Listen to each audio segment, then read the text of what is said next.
Donc on reprend l'étude de la fonction exponentielle sur la feuille numéro 3 du cours. Donc c'est grand 3, étude de la fonction exponentielle. On connaît pas mal de choses, donc on sait déjà la dérivée, on sait que la dérivée c'est elle-même, il n'y a pas de problème. Mais on a aussi une propriété essentielle dans ce chapitre, c'est que l'exponentielle est strictement positive pour tout réel x. Ça c'est vraiment important d'avoir ça en tête, on va l'utiliser régulièrement. On en a déjà parlé, je vous refais un petit rappel là. Donc la démonstration c'est assez simple. Il suffit de voir exponentielle de x comme étant exponentielle de 2 fois x sur 2, par exemple. Et on sait que exponentielle d'un produit, ça peut s'exprimer comme exponentielle de puissance. Et un nombre au carré est positif, sachant qu'ici, exponentielle de x sur 2, ça ne peut jamais valoir 0. Ça, c'est toujours différent de 0. On l'a vu, c'était au tout début, hein, la feuille 1, vous pouvez regarder, c'est l'exponentielle ne s'annule jamais, exponentielle de x différent de 0. Donc c'est différent de 0, c'est au carré, donc c'est strictement plus grand que 0. Et comme conséquence, qu'est-ce qu'on a? C'est que la fonction exponentielle est strictement croissante.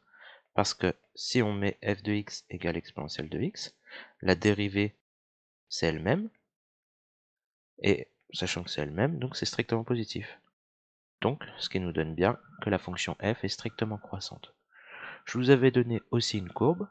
Alors, j'ai mis un petit tableau de valeurs, notamment la valeur environ de exponentielle de 1. C'est 2,71 avec un 8 ou 7, 8 ou 9 après, je ne me rappelle plus. C'est pas très important. C'est en 0, ça vaut 1. Et on a quelque chose comme ça. C'est toujours au-dessus de l'axe des abscisses. Ça, c'est la courbe de l'exponentielle. Voilà. Donc ça, il faut l'avoir en tête, c'est strictement positif. Et maintenant, on attaque vraiment les nouveautés d'aujourd'hui.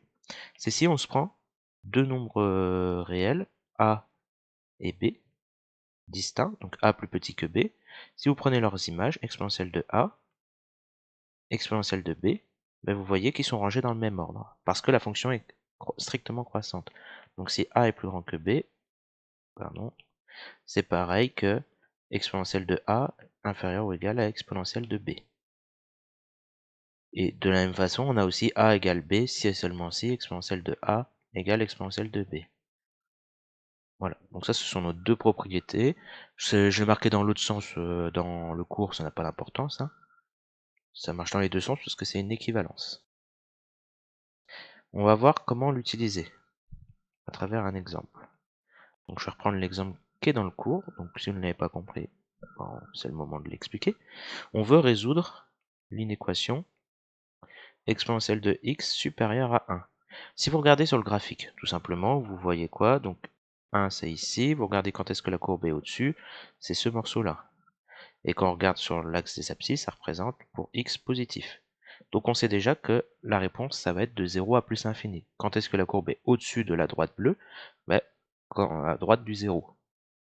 Maintenant pour la démonstration algébrique, c'est-à-dire qu'est-ce qu'on fait? On peut remarquer que 1, on peut l'écrire comme, ça sera un réflexe à avoir, 1 c'est exponentielle de 0. Et une fois qu'on a fait ça, l'exercice est tout bête, c'est tout simple. On utilise la propriété qui est là, qui nous dit que quand on compare deux exponentielles, il suffit de comparer les deux puissances. Mais ici, c'est x et 0 les puissances. Ça veut bien dire que x est plus grand que 0. Et comme petite propriété, on peut étudier le signe de la fonction exponentielle de x moins 1. Si on veut étudier son signe, on regarde quand est-ce que c'est plus grand que 0, par exemple. C'est plus grand que 0 lorsque exponentielle de x moins 1 est plus grand que 0. En mettant le 1 de l'autre côté, ça nous donne exponentielle de x supérieur à 1. Et on retrouve le résultat précédent, x supérieur à 0. Donc, je peux tracer, je vais faire le tableau de signes ici. Un tableau de signes, qu'est-ce que nous dit ces deux inégalités? La première, f de x supérieur à 0, nous dit où est-ce qu'on va, quand est-ce que ça s'annule. Pardon, quel signe on va repérer dans notre tableau? On va repérer le signe plus, supérieur à 0, ça veut dire positif. Et la dernière ligne nous dit où est-ce qu'on le met, notre signe plus. Bon, on le met à droite du 0. C'est pourquoi on repère le 0 dans notre tableau. Ça vaut 0. Et la première ligne nous dit f de x égale supérieur à 0, c'est-à-dire que quand est-ce qu'on met le signe plus? Ben, à droite du 0. Moins, plus. Comme ça. Bon. Ça, c'est un peu technique. On aura l'occasion de revoir des exemples si ça, c'est pas compris.